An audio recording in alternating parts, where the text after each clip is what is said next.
Dear viewers, চলো দেখা যাক কিছু কনফার্ম জান্নাতি লোকজন।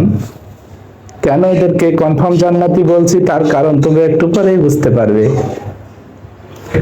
ফেসবুকে ঢুকলাম, আমার ফ্রেন্ড রিকোয়েস্টের এখানে গিয়ে আমি যে রিকোয়েস্ট গুলো পাঠিয়েছি সেগুলো একটু দেখাবো। ভিউ সেন্ড রিকোয়েস্ট, এখানে ঢোকার পরে তোমরা দেখতে পাচ্ছ অনেকগুলো ফ্রেন্ড রিকোয়েস্ট আছে, ছেলে মেয়ে অনেক আছে। কিন্তু প্রশ্ন হচ্ছে এদেরকে কেন রিকোয়েস্ট পাঠাইছিলাম জানো? একটা পোস্ট দিছিল বেশিরভাগই যে যে ছেলে মেয়েগুলো আন্দোলনের পক্ষে আছে, আসুন আমরা ফ্রেন্ড হই। তারপরে এদের রিকোয়েস্ট দেওয়ার পরে তারা তাদের ফলোয়ার্স হিসেবে আমাকে রেখে দিয়েছে। এরাও তো জানে না যে এগুলো ক্যান্সেল করা যায়। তোমরা এমন সমস্যায় হলে ভুগলে এগুলো ক্যান্সেল করে দেবা, এভাবে এভাবে